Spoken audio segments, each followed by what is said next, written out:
What if I told you that one of the most famous movies of all time You're gonna need a bigger boat. might just hold the key to solving a 50-year-old murder?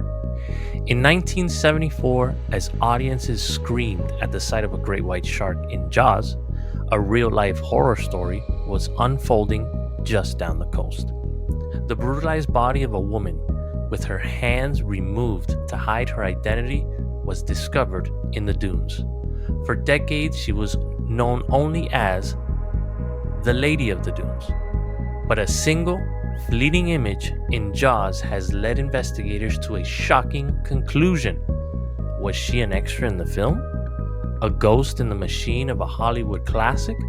The answer will change how you see this iconic movie forever.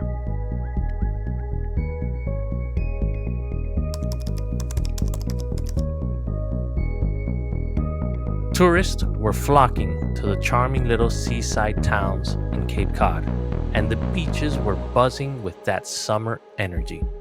But one morning, a teenage girl walking her dog through the dunes of Race Point Beach, just 1 mile east of the old ranger station, made a discovery straight out of a nightmare. The victim lay face down on a beach tower, her long auburn hair fanned over the sand.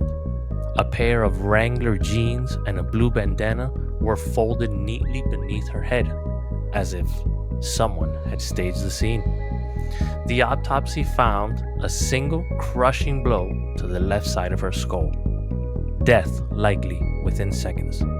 But her killer went further. The head was nearly severed, and both hands were removed, erasing any chance of a fingerprint ID. Several teeth were also pulled. Time of death? 2, maybe 3 weeks earlier. State troopers spotted footprints and tire tracks leading away, yet drifting sand and Cape Cod winds turned them to mush. Remember, this was 1974. There was no fancy DNA databases, no fancy CSI gadgets.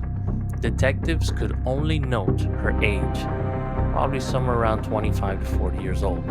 Her gold dental crowns, which are pricey work, so she probably wasn't living rough. And her striking auburn hair. No missing person report matched. She slipped into legend as the Lady of the Dunes.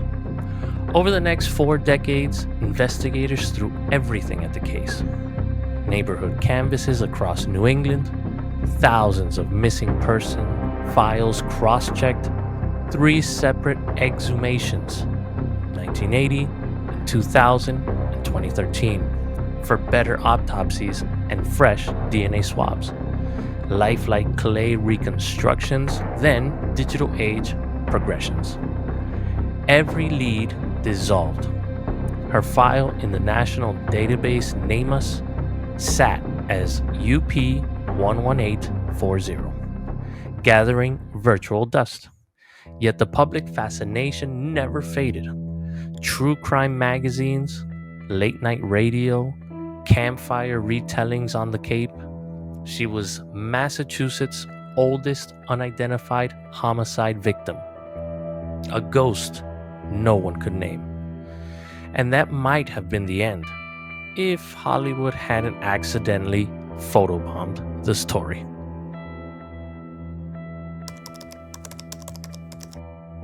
"41 years later, the Lady of the Dunes was a ghost in a file cabinet. The case was just ice cold, but it came roaring back to life from the most bizarre place you could think of: Hollywood. Enter Joe Hill, horror author and, as it happens, Stephen King's son, is rewatching Jaws for like the millionth time.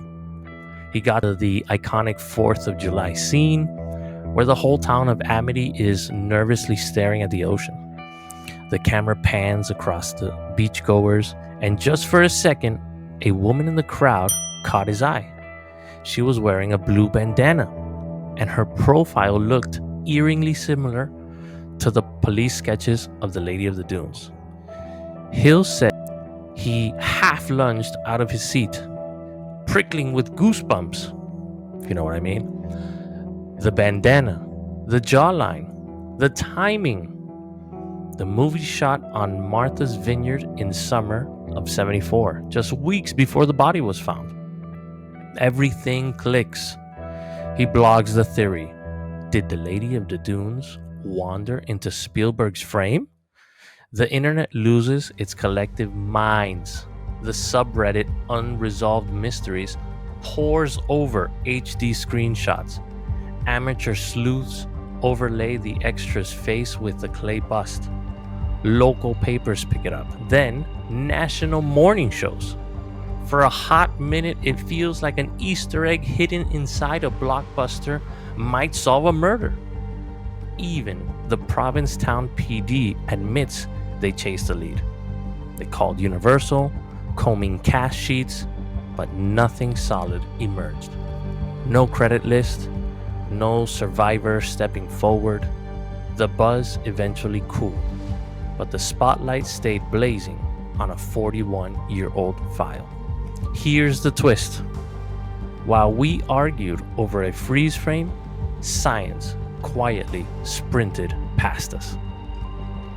Enter investigative genetic genealogy. Think 23andMe, but with lab-grade muscles.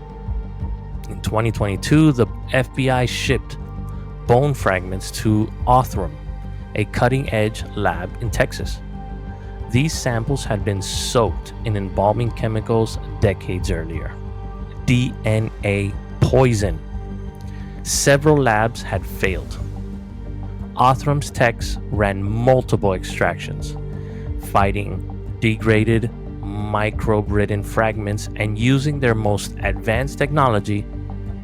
Basically, scientists can build a full DNA profile from tiny or, damaged samples. Then they upload that profile to the public genealogy sites to find relatives, second cousins, great-great aunts, anyone who might have submitted their DNA for an ancestry test. By building out family trees from these distant relatives, investigators can eventually figure out who the person is. After months of incredibly detailed work, Othram's team did what no one else could. They got a full DNA profile. The FBI's genealogist took it from there, connecting dots through public records and family trees. And then, bingo! Hit on a close relative. Traditional detectives then took over, verified birth certificates, tracked down kin, and ordered confirmatory DNA swabs. The press release dropped. Lady of the Dunes case is now closed. Was none other. We're standing here today to announce that after nearly a half-century of investigative efforts, we have identified the oldest unidentified homicide victim in Massachusetts, known as the Lady of the Dunes.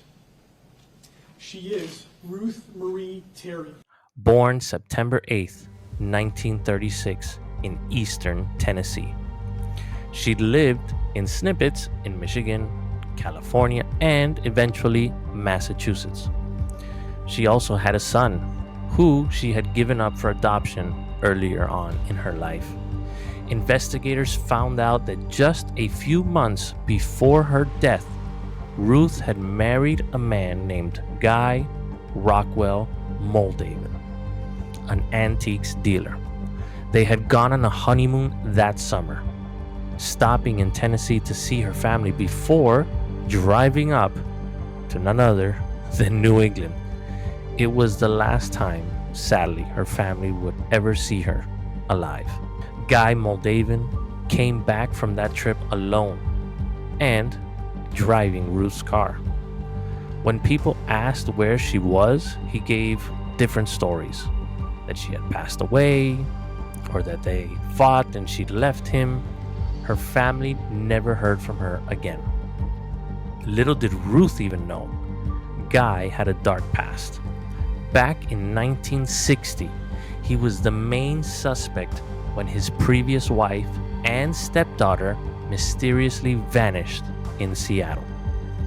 After searching his home, police found human remains in the septic tank, but forensics couldn't nail him. Charges evaporated, and he resurfaced under fresh aliases. Investigators now believe Moldaven killed Ruth on their honeymoon trip through New England, drove home alone in her car, and spun lies about her sudden death or disappearance. He later on died in 2002, never convicted and not even ever questioned about the Dunes. So the woman in Jaws, just an extra. But that wrong turn theory did something valuable. It kept Ruth's story in our feeds until the science matured enough to speak. But why did this theory grab hold of so many people for so long? I think the answer is simple. We're wired for stories. Our brains are built to find patterns, to connect dots, and to create narratives that make sense of the senseless. The idea of a random, brutal murder of a nobody is terrifying, but a mystery where the clue is hidden in a famous movie? Well, that's a story. It has a plot. It has intrigue. It promises a clever story. It makes the horror feel less random, more like a puzzle we can solve. Do you think amateur web sleuths mostly help these cold cases, or can the noise actually slow investigators down? Let me know in the comments below and help me out by leaving a like, hitting the subscribe button, and turning your notifications on so you make sure to never miss a new video.